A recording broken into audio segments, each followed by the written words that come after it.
kami dun sa bahay. Sa Tansa, Cavite ako. Doon walang ano, kahit anong ulan, kahit anong bagyo. Dami na. Baha, grabing baha dito. Pero doon parang wala lang. No? Init lang din. Init. Mainit yung ulo. Okay. Tansa na eh. Okay lang kayo dyan? Sa mga pinapistuhan nyo? Kasi sana, sabi ko, dapat dito lahat eh. Kasi bakit? Para pag inano ko, kuha lahat oh. Ayan. Sige po. Lipat kayo para ano. Kasi bakit? Hindi naman ako magtatagal. Gagawa lang ako ng remembrance.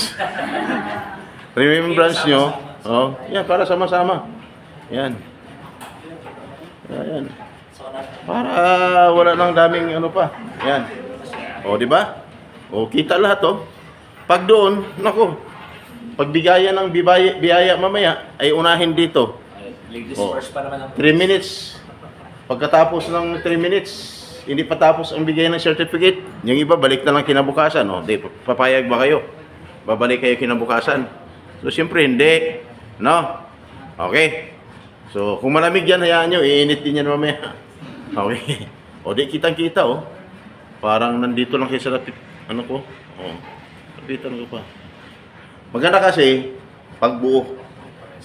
Pag may unity, palatandaan ng tagumpay pag may pagkakaisa. Tama? Pag dyan ako, wala. Pag kalat-kalat, laging tandaan nyo. Pag may pagkakaisa, may tagumpay. Tama? Subukan nyo.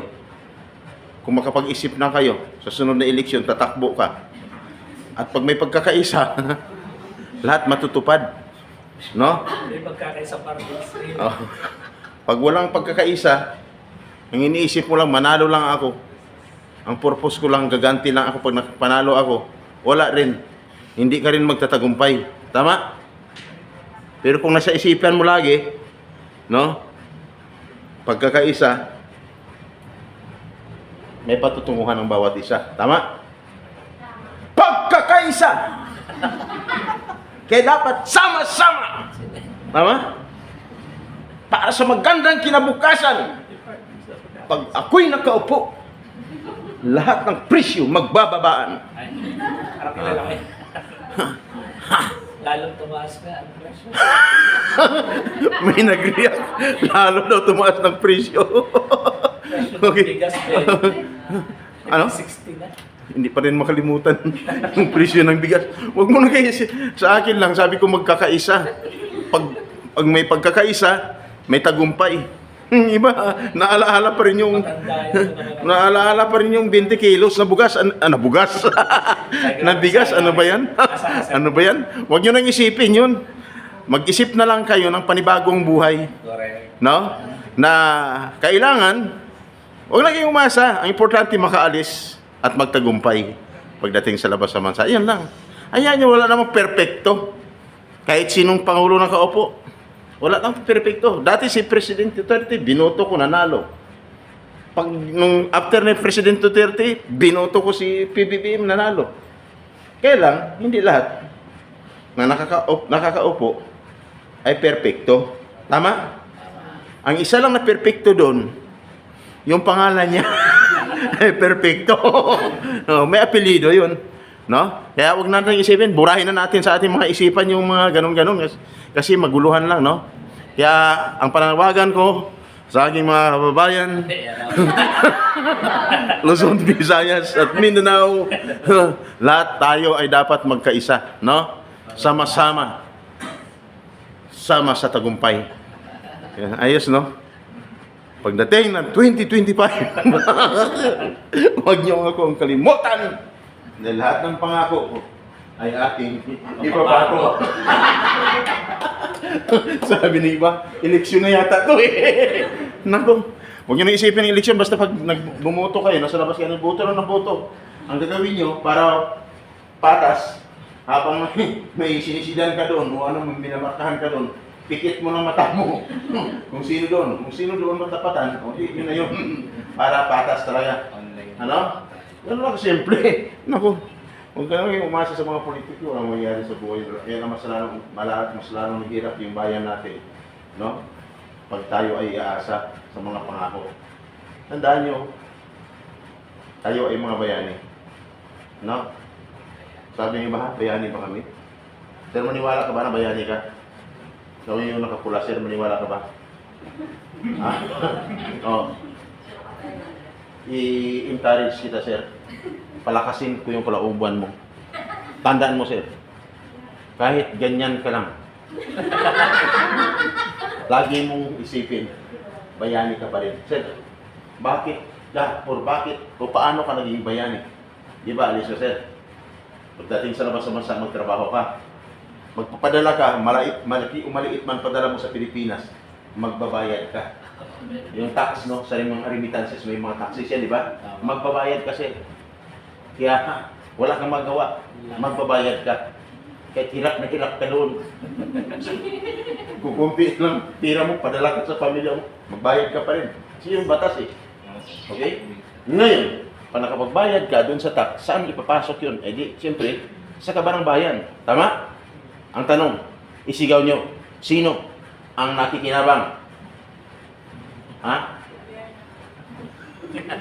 Gobyerno daw. Ang sagot ng isa, nung nakaraan siya, buhaya ng bayan. Sino yun?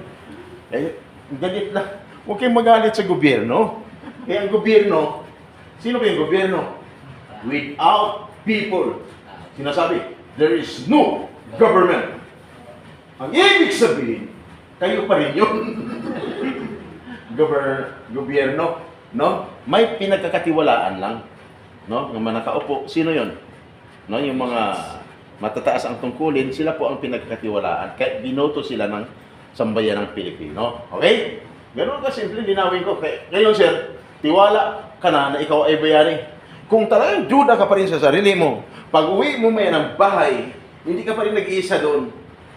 No? Pagdating mo, ang unang hanapin mo, yung salamin nyo sa bahay. Sana bang salamin ko dito? Pag sinabi ng misis mo o mga kapatid, bakit yung busy-busy mo? Hindi, basta may titingnan lang ako. Oh, no, yan. Oh, ito na. Pag naibigay na sa'yo, tingnan mo ang mukha mo. Sabihin mo sa sarili mo, kahit ganito lang ang mukha, bayani pa rin pala. Ayos ba, sir? Wala namang mga kamay. Paglabas mo dito mamaya, sir, may haharang-harang dyan sa likuran, no? Dadaan ka na, palabas ka na, hanggang sa labas, doon, ng building. Pag may parang harang sa dinadaanan mo, sabihin mo na, alis ka na dyan, alis ka, no? Nagmamadali ako, pag tinanong ka, bakit? Bakit sino ko ba? Sabihin mo, bayan ito. Ayos ba, sir? Sinasabi ko sa'yo, sir. Yun, ang buhay nyo, ang papel nyo, buhay, bayan. Kaya dapat magiging kayo. Dito pa lang sa Pidos, yung natutunan ninyo, i-apply nyo pagdating sa labas ng bansa. Bakit pag hindi mo na i-apply yan, at nagka-problema doon, hirapan ka, ikaw yung bayani, na uwi ng Pilipinas, naluhaan. Tama? Ano maganda? Uwi ka ng Pilipinas na tagumpay, may dalang pera sa pamilya, o yung pag-uwi mo, mas lalo mabigat pa ang problema ang dinadala mo dito sa pamilya mo. Hindi ka aalis para magharap ng problema at idamay pamilya mo, tama? Aalis ka para angat sa kahirapan ang pamilya mo. Ganun po. Kaya dapat maging handa kayo. Kaya kayo nandito ngayon, magpidos. Sa part ko marami kayong matutunan. Na yung matutunan mo sa akin, akala mo parang naayaw ka na. Pero tuloy ka pa rin. Kaya ang iba, lumalabas na. Tumatawa na. Kasi sabi nun, ito naman yung sinabi nyo na speaker na pag nagtuk, no, nakakatakot-takot. Yung sabi doon, pag nagpidos ka doon, pag nakita mo na siya na yun, lumabas. Bakit? Baka madiscourage ka lang. Anak, Tuloy, hindi. Tuloy. Tuloy. 100%. Marami kayong matutunan kay Ma'am Sandralyn. No? Tama? 100%. Kaya kung 100%, marami kang natutunan, 100% ang excitement mo ngayon. Sana hindi mabawasan after ko. Kasi tuwing may sinasabi ako at may nangyari sa'yo, magbawas ako ng 20% bawat na may nangyari sa'yo. Bakit? Kailangan ko lang ipaalam sa inyo. Mapa first time sa abroad man, dapat malaman mo to. Bakit? Hindi madali ang pagiging buhay OFW. Iba ang batas dito. Iba ang batas doon. Kaya dapat ihanda mo ang iyong sarili. Sabi nila, parang kinakabahan ako. Ano ba yun? Okay.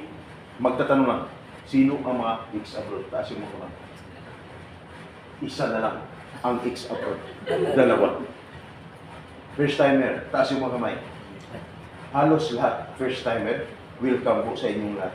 First timer, hindi ba kayo magtaka? No? Bakit? Isa na lang ang ex-abroad. Hindi pa kayo magtaka? Sabi ni iba dyan, oo nga. Bakit kaya isa na lang siya? Guys, gusto niyo malaman? Isa na lang ang ex-abroad. Bakit kaya? Ang sagot ng isa dito kahapon, sir, baka lahat nadala na.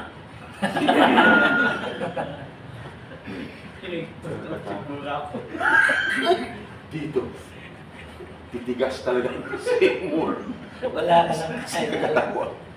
Kasi dito sa part ko, pagdating sa part ko, yung lahat ng gutom busog. Busog ng ano, hangin. Pag uwi mo, masaya ka. Sobrang saya ang maramdaman mo. Kaya pag nagtanong si misis mo, mahal, kamusta ka na? Normal lang. Magtataka si misis, tinatanong ka, hindi ka naman sumasagot. Nakangiti ka lang. Ngiti ka ng ngiti habang kinakausap. Hindi alam ni mister or ni misis mo, nalipasan ka na pala ng buto. Hi guys! Kayo, pag bago kayong malis, punta rin Manila, usap-usap tayo. Kaya ako nandito, just in case of emergency. Sabi ni isa ma'am, uupo pa ba ako? Okay, tuloy. Mr. Sam, ang pangalan ko. Carbajosa. Mr. Sam. No? Sa probinsya, Samuel. Dito, Sam. Nilibil up ko na lang. Kasi mas maganda pag sa Manila ka, naka-level up ang pangalan mo. Sam. Kaya pag nagbabalita ako sa sarili, pag sinabi mo na sa Luzon, Manila dito, ang RSU, sabi ko sa akin, difficult sa pagbabalita. Sami, dinagdagan ko pa ng i-point para sa Sami. No? Pinabalita ko sa inyo sa DWIC no. Kung sinabi mo, sa Makati, sa Mabato 141, ano ko lang sa bilang nagtulog, matas 50,000 watts. DWIC. Ako ko yun. Alam ko, Bella. Sa isang dyaryo ako si Tagabay natin, guys. Sa isang dyaryo ako si Latigo ng Bayan. Kaya ako, nandito para sa just in case of emergency. Nanonood ba kayo ng mga YouTube channel? Nanonood ba kayo? Nanonood kayo mga YouTube? Okay. Yung speaker nyo, ipapakita ko sa inyo kung sino siya. I-search nyo ang kaagapay. Lumaylo siya doon sa pagbabalita sa radio at saka sa diary pagsusulat. Kung may ano kayo dyan, cellphone, kanina nag-picture-picture, kaya mga number na dyan pwedeng tawagan yun, just in case of emergency. Ngayon, ipa-search ko sa inyo kung sinong tao na just in case of emergency may problema. Yan ang tutulong sa inyo. I-search nyo ang kaagapay. Tapos space. Kaagapay, tapos space is CTV. No, sa YouTube. Sa YouTube, hindi sa Facebook. Sa YouTube lang. Kasi may Facebook din yan siya. No? Yan. Agapay Space HT. is CTV. Kaagapay, space is CTV. Yung nakasombrero kulay itim, nakasalamin kulay itim. Na nakarakaway ang kanyang sombrero. Tingnan niyo. Tingnan nyo. Ayan, nakita nyo na. Nakita nyo na. Oh. Nakita nyo na. Sa YouTube. Okay. Pag nakita nyo, walang iba. Siya yung mag-action pag may problema. Kaya dahil nakita nyo, ang gagawin nyo, walang iba kundi i-subscribe nyo. Pag sinubscribe nyo, ayan. Malabas ka dyan. Pag uwi nyo, mamaya, kinabukasan, lalabas na kayo dyan. Bakit? Kaya kung bakit nagkatutok yung video sa inyo. Di ba? Para sabay-sabay, no? Yan. Nakalabas na kayo dyan. Siyempre, kayo pa. Mahal namin yung mga OFWs. Kaya yun ang inyong panoorin pagdating sa labas ng bansa para maalaala nyo kung kailan kayo nagpidos, pizza 15 ngayon, maalaala nyo. Pag karamdam ka i-upload yan? yes, bukas nakalabas yan. Okay. Malungkot ka doon pagdating, pag malungkot ka, buksan mo na lang. Panoorin mo lang yung mukha mo doon. Masaya ka na. Kaya dito pa lang sa Pidos, dapat lagi ka nakangiti. Okay? Yan. Bakit Mr. Sam, tumutulong ba sa may mga problema? Yes. Tumutulong po kami. Kadalasan ng problema dito sa Pilipinas. Di ba, umaasa ka na after magpidos, ikaw ay makaalis na. Ang iba po, pirma ng kontrata. After ang pagpirma ng kontrata, pag magpidos, tama? Ang tanong, ikaw ba ay nakapagsaylan ng kontrata? Hindi pa. Sino nakapagsaylan ng kontrata? Taas yung mga kamay. Okay, yan. Ang hindi pa nakapagsaylan ng kontrata, lahat hindi tumaas ang kamay. Tama? Nasa batas. Ang isang OFW dapat, bago magpidos, dapat siya nakapagsaylan ng kontrata. Eh paano yun? Hindi ka pa pala nakapag-sign ng kontrata. Ang ibig sabihin, dahil hindi ka nakapag-sign ng kontrata, magbawas ako ng 20% doon sa excitement mo na 100%, ang natira is 80%. Sabi niya, ganun ba? Tama nga sabi niya eh. Na after niya mag-talk dito, baka maubos na yung 100% excitement namin. Tama yun. Bakit? Iyan ay naayos. Umaangat yung puwet eh. Dito ka ako, sabi, munti pa sumagi sa isami, sobrang gulat. Dapat nakapag-sign na ng kontrata.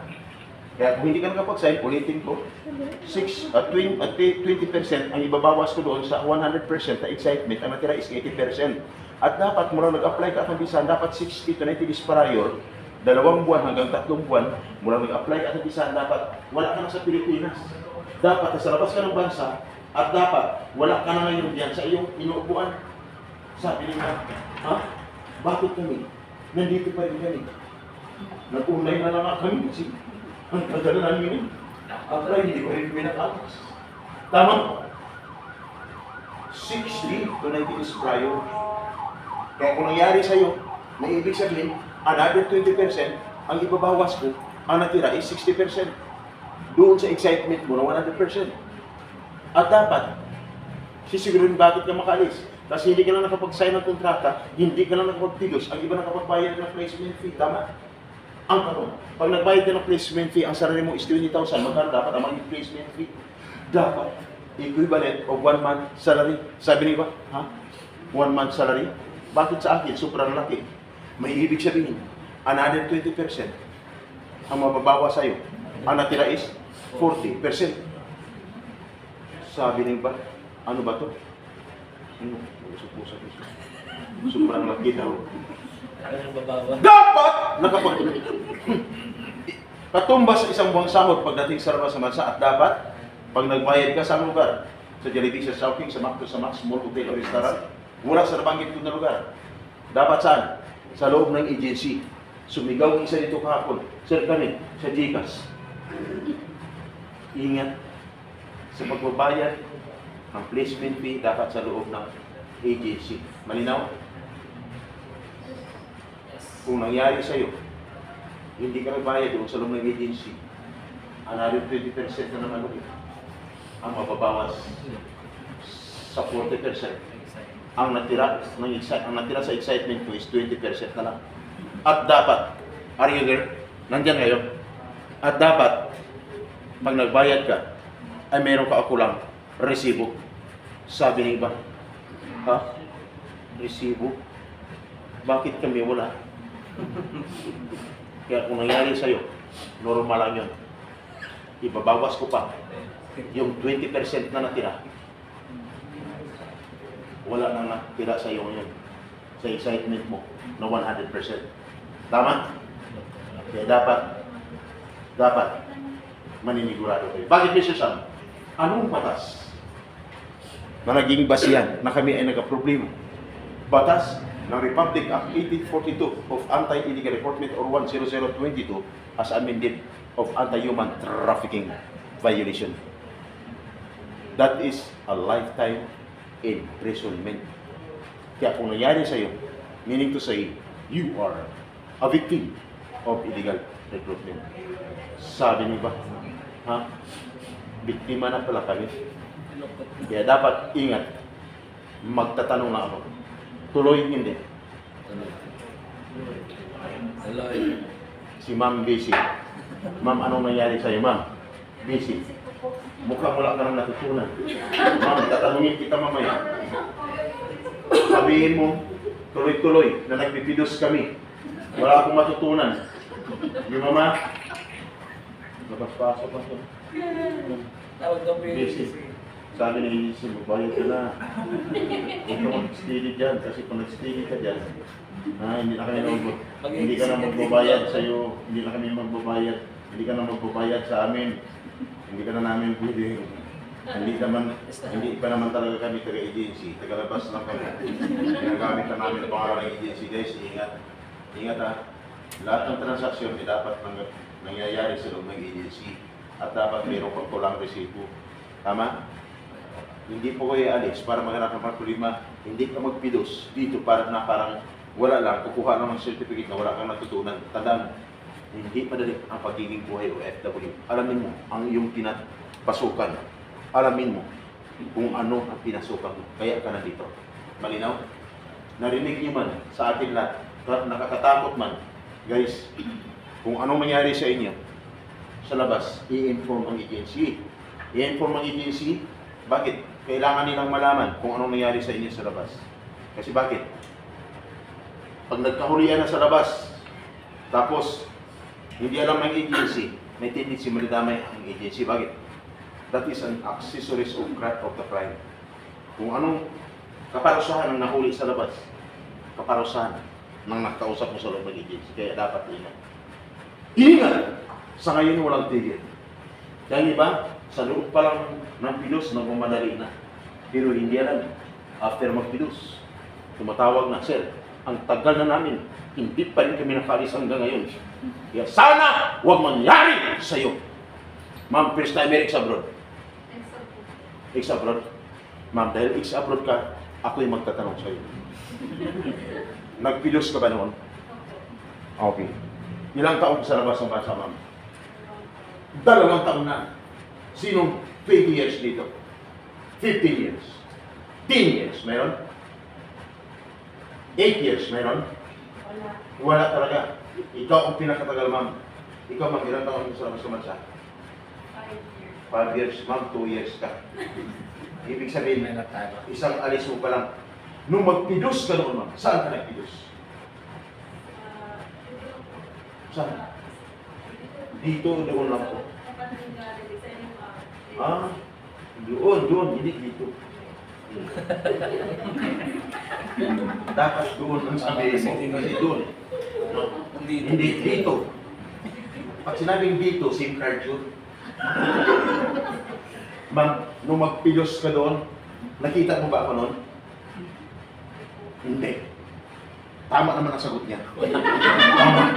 Hindi niya ako nakita doon, ma'am. Kasi wala naman talaga ako doon. Ma'am, ngayon, nakita mo ako. 2 years ka nagpidos. P.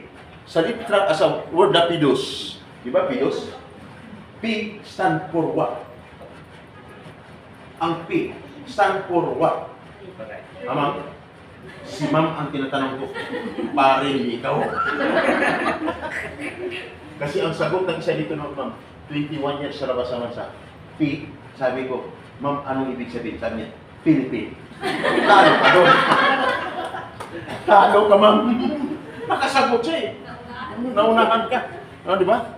P is Philippine. Pre, ang ibig sabihin before nagpidos. Okay, at least, hanggang dyan lang ako, ma'am. Anong work mo sa labas naman mo? Anong work mo doon? Sa bahay. May teacher ba dito? Teacher? Ma'am. Wow, teacher sila. Why? Kamusta, ma'am? Resign kayo? Nag-resign kayo as teacher? Resign kayo sa Pilipinas? Teacher? Teacher kayo, teacher? Teacher din po ako sa... Okay. Eh, malaki sahod mo sa Pilipinas. Dinaasan ni Presidente Duterte nun. Ngayon, bakit? Binabaan ba ngayon? Ma'am, ilang pilot yung ano? Sahod din dito sa Pilipinas pagdating na times 2, times 3, times Hindi 4. po kasi ano lang po, hindi po ako sa government na. Hindi. School. Public? Private school? Medyo Teacher ka ma'am, teacher ka rin ma'am. Ang gano'n kayo ito. Ibang work dito. Ibig sabihin ma'am, your course is education, tama? Yes po. Ma'am, your profession is teacher. Ma'am, course is education. What is education? Ma'am, hindi nga. Subukan na natin. Teacher kayo. Ikaw ma'am, what is education? Medyo mahirap sagutin niya ma'am. Ma'am, ako. So sagutin niya. Education is a continuous process of learning. Remember that. You are an education. Tama. Your profession is teacher.